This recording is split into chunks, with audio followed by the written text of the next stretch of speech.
प्रतीक देणारे तथागत गौतम बुद्ध आणि तथागत गौतम बुद्धांचं धम्मचक्र संपूर्ण आशिया खंडावरती परावर्तित करणारे राजे चक्रवर्ती सम्राट अशोक या अखंड महाराष्ट्राला एक सर्वात मोठं लाभलेलं सौभाग्य या रयतेचे राजे छत्रपती शिवाजी महाराज, शिक्षणाचे दैवत महात्मा ज्योतिराव फुले, आरक्षणाचे जनक राजश्री शाहू महाराज, तुम्हा आम्हा सर्वांचे उद्धार करते विश्वरत्न, भारतरत्न म्हणत नाही मी, विश्वरत्न डॉक्टर बाबासाहेब आंबेडकर, लोकशाहीर अण्णाभाऊ साठे, संत गाडगे महाराज, संत एकनाथ महाराज, संत बसवेश्वर महाराज, संत रोहिदास महाराज, राष्ट्रमाता राजमाता मासाहेब जिजाऊ, माता सावित्री, माता अहिल्या, माता रमाई, माता फातिमा बीबी शेख या सर्व महापुरुषांना, या सर्व महामातांना प्रथम त्रिवार अभिवादन।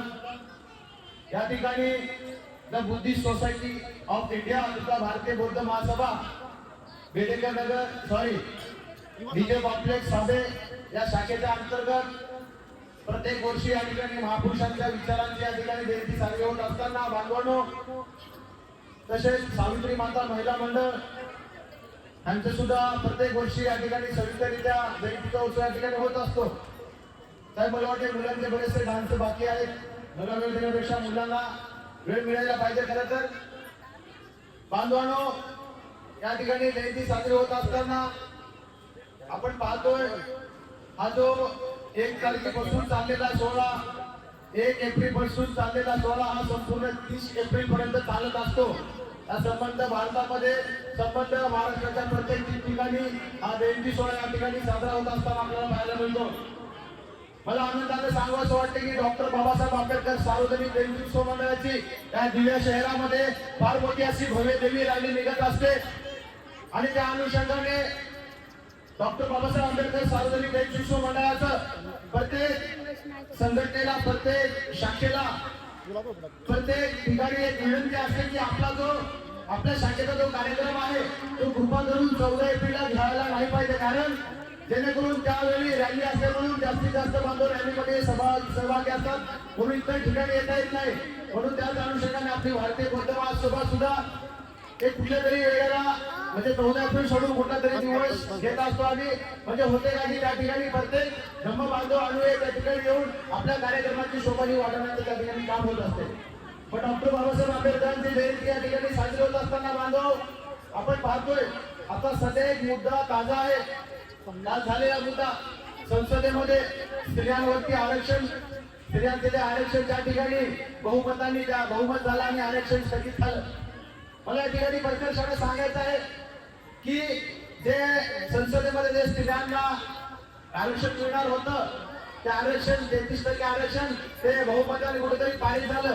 बांधवांनो, ते जे आरक्षण मिळणार होतं ते आमच्या गोरगरीब महिलांना त्याचा काय फायदा होता?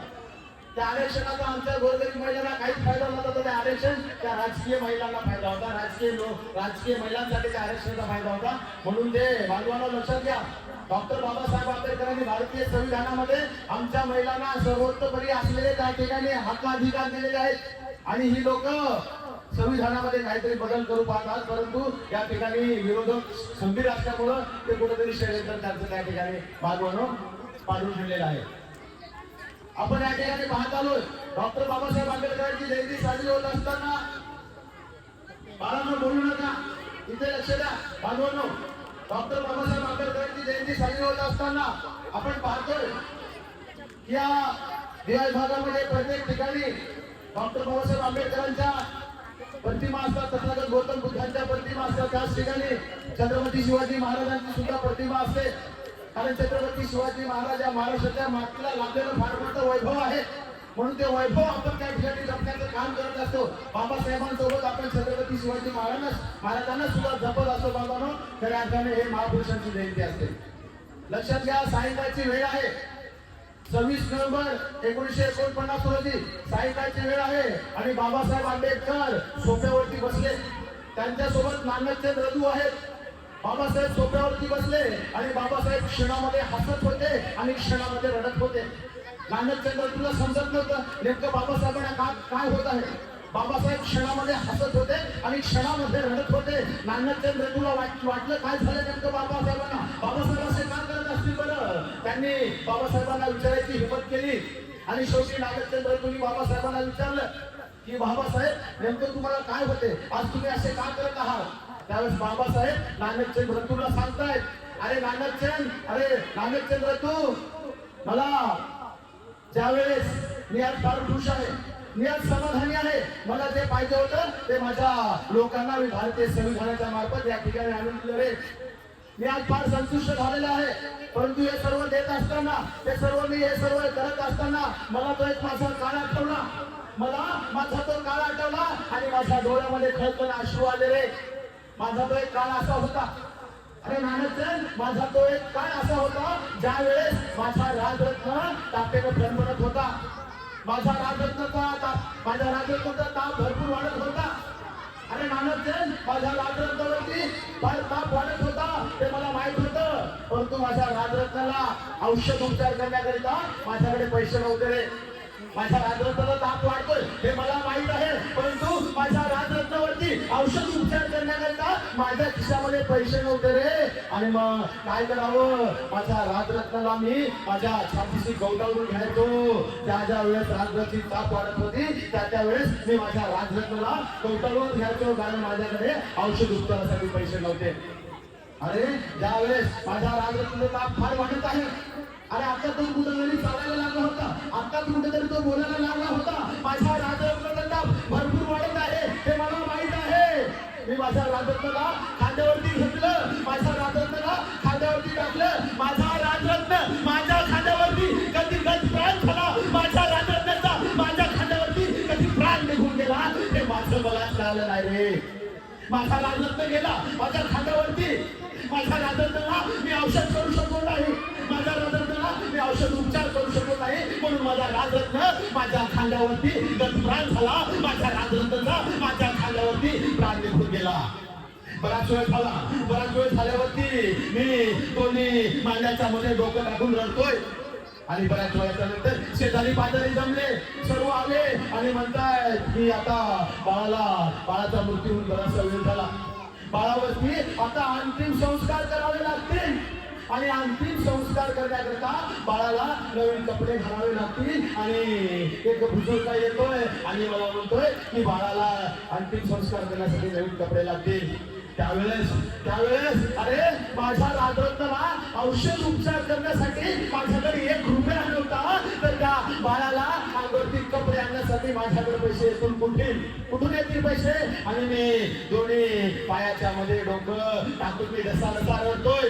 हे सर्व माझी रामू पाठवून पाहत होती. माझ्या रामूला माहित होतं की बाबासाहेबांच्या खिशामध्ये 1 रुपया सुद्धा नाही. हे सर्व माझी रामू पाठवून पाहत होती. रामूने काय करावं, पदर फाटला आणि त्या पदरामध्ये राजरत्नावरती अंतिम संस्कार झाले.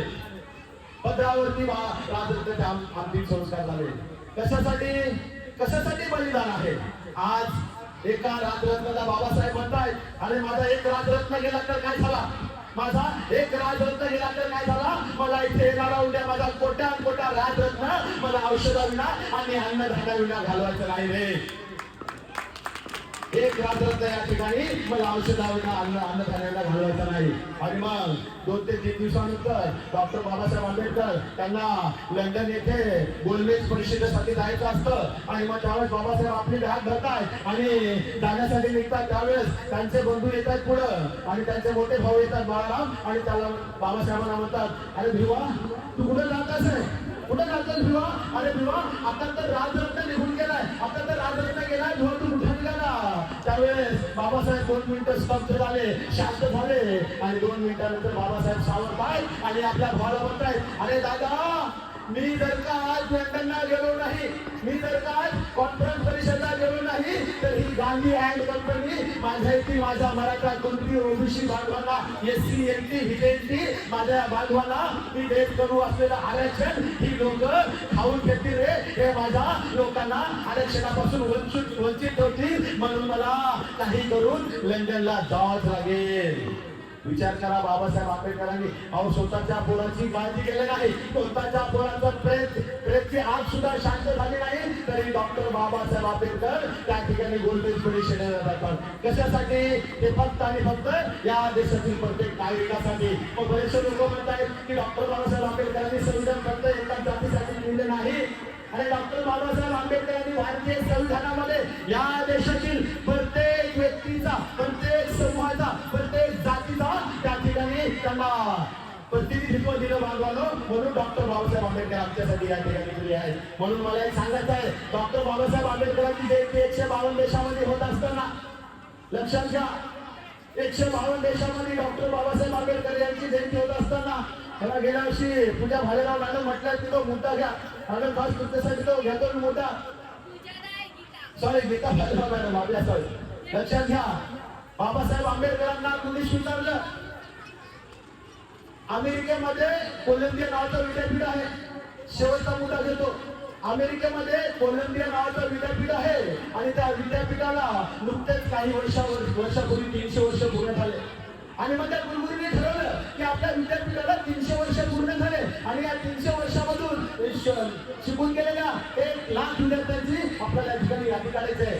आपल्या सर्व अधिकाऱ्यांना बोलवलं, अधिकाऱ्यांना सांगितलं की आपल्या विद्यापीठाला 300 वर्ष पूर्ण झाले, आणि या 300 वर्षामध्ये आपल्या विद्यापीठामधून शिकून गेले 1 लाख विद्यार्थी आहेत, त्यामध्ये आपल्याला 1000 विद्यार्थी शोधून काढायचे आहेत. प्रचंड बुद्धिमान व्यक्ती आपल्या विद्यापीठामधून, कोणी अमेरिकेला राष्ट्रपती झाला, कोणी राष्ट्राध्यक्ष झाला, कोणी खेळाडू झाला, कोणी कलाकार झाला, कोणी मोठमोठा अधिकारी झाला, कोणाला मोठमोठे पद मिळाले, त्याच्यामधून आपल्याला 1000 विद्यार्थी काढायचे. काम चालू झालं अधिकाऱ्यांचं. चाचण्या झाल्या, कसोट्या झाल्या, आणि 6 महिन्याच्या नंतर कुलगुरूंच्या हातामध्ये एक यादी आली, 1000 विद्यार्थ्यांची यादी. कुलगुरू यादी बघतायत, आणि कुलगुरू म्हणतायत 1000 नको, आता मला यामध्ये 100 विद्यार्थी पाहिजे. परत काम चालू झालं, परत चाचण्या चालू झाल्या, कसोट्या चालू झाल्या, परत काही महिन्यानं कुलगुरूंच्या हातामध्ये 100 विद्यार्थ्यांची यादी. ते 100 कुलगुरू यादी पाहतायत, आणि कुलगुरू म्हणतायत आता 100 नको, मला यातले 10च पाहिजे. त्यावेळेस अधिकारी म्हणतात, अहो सर कसं शक्य आहे? अहो सर, ही जगातील अति बुद्धिमान व्यक्ती आहे, प्रचंड बुद्धिमान व्यक्ती आहे, अहो याच्यामध्ये आम्ही कसे 100 शोधून काढले सर, याच्यामध्ये आम्ही 10 शोधून काढू शकत नाही सर, कारण ही जगातील प्रचंड विद्वान लोक आहेत सर, याच्यामधून आम्ही 10 शोधून काढू शकत नाही. कुलगुरू म्हणतायत मला माहित नाही, माझा आदेश आहे, तुम्हाला करावंच लागेल. काय करावं? कुलगुरूंचा आदेश आहे. परत चाचण्या चालू झाल्या, कसोट्या चालू झाल्या, परत काही महिन्यानंतर कुलगुरूंच्या हातामध्ये एक यादी आली, 10 लोकांची यादी, आणि कुलगुरू यादी पाहतायत, आणि कुलगुरू म्हणताय तुम्ही 1000 विद्यार्थी काढले, तुम्ही 100 काढले, तुम्ही 10 काढले, आता मला 10 नको, यामधील फक्त 1च विद्यार्थी पाहिजे, 1च. त्यावेळेस अधिकारी म्हणतात सर माफी असावी सर, अहो सर या लोकांमधून एक विद्यार्थी शोधणं आम्हाला जमणारच नाही सर, अहो ही जगातील अति बुद्धिमान लोक आहेत सर. कुलगुरू म्हणतो मला माहित नाही, तुम्हाला ते करावंच लागेल. परत चाचण्या चालू झाल्या, कसोट्या चालू झाल्या, आणि तो दिवस उतरला, आणि कुलगुरूंना काय करावं? कुलगुरूंनी पत्रकार परिषद भरवली, आणि कुलगुरू पत्रकारांना सांगतायत की आमच्या विद्यापीठाला 300 वर्ष पूर्ण झाले, आणि त्या अनुषंगाने आमच्या विद्यापीठामधून अनेक विद्यार्थी शिकून गेले. कोणी अमेरिकेला राष्ट्रपती झाला, कोणी राष्ट्राध्यक्ष झाला, कोणी खेळाडू झाला, तर कोणी कलाकार झाला, तर कोणी गायक झाला, कोणाला मोठमोठी पदं मिळाली. परंतु मला या ठिकाणी अभिमानाचं सांगावं वाटतं की आमच्या विद्यापीठाला 300 वर्ष पूर्ण झाले, आणि या 300 वर्षामध्ये आमच्या विद्यापीठामध्ये शिकून गेलेल्या सर्वात जास्त बुद्धिमान व्यक्ती, या संपूर्ण पृथ्वी तलावरती सर्वात जास्त बुद्धिमान व्यक्ती कोण असेल तर तो म्हणजे फक्त आणि फक्त doctor Babasaheb Ambedkar.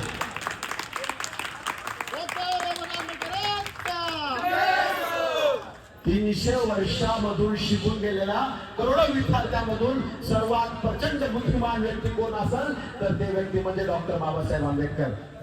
MA, PhD, DSc, LLD, DLID, barrister at law 32 पदव्या डॉक्टर बाबासाहेब आंबेडकरांनी मिळवल्या. आणि त्या देशामध्ये डॉक्टर बाबासाहेब आंबेडकरांचा जन्म झाला. त्या देशातील लोकांना बाबासाहेबांचं कर्तृत्व नकोय, बाबासाहेबांच्या कर्तृत्वाची माहिती नाही. अरे 152 देश बाबासाहेब आंबेडकरांची जयंती साजरी करतात. 152 देशामध्ये नागरिक बाबासाहेब आंबेडकरांची जयंती साजरी करतात. बरं कोण नागरिक? भारतातून त्या ठिकाणी गेलेले नोकरीसाठी नागरिक नव्हे तर त्या देशातून त्या ठिकाणचे भूमिपुत्र डॉक्टर बाबासाहेब आंबेडकरांची जयंती साजरी करतात. खऱ्या अर्थाने आपल्या भारत देशातील प्रत्येक लोकांनी बाबासाहेबांची जयंती साजरी करायला पाहिजे होती. पण तुम्ही शोकांतिका आहे बाजूनो, कारण फक्त बाबासाहेब आंबेडकरांची जयंती फक्त मोजकेच लोक साजरे करतायत. कारण या देशामध्ये डॉक्टर बाबासाहेब आंबेडकरांनी सर्वात मोठं काम कुठलं केलं असेल तर भारतीय संविधान या देशाला दिलं. बाजूनो लक्षात घ्या, ज्या डॉक्टर बाबासाहेब आंबेडकरांना जिथे चपला काढतात ना, शाळेमध्ये बाबासाहेब आंबेडकरांना जिथे चपला काढतात त्या ठिकाणी बाबासाहेब आंबेडकरांना बसवलं गेलं. परंतु बाबासाहेबांना कधी देशाचा राग केला नाही, कधी देशावरती राग काढला नाही. अरे ज्या ठिकाणी चपला काढतात त्या ठिकाणी माझ्या बाबासाहेब आंबेडकरांना बसवलं गेलं. परंतु बाबासाहेबांनी कधी देशाचा राग केला नाही. अरे जर्मनीमध्ये एक हिटलर नावाचा माणूस जन्माला येतोय, त्याचा काही पिठावरती अन्याय झाला म्हणून त्यांनी हातामध्ये शस्त्र घेतलं आणि 80,000 लोकांचा कत्तल केला. परंतु माझ्या बाबासाहेब आंबेडकरांच्या काही पिठावरती अन्याय झाला, बाबासाहेबांनी हातामध्ये पेन घेतली आणि ज्या देशाने त्यांना त्रास दिला त्या देशाला सरळ केलं, त्या देशाला भारतीय संविधान दिलं.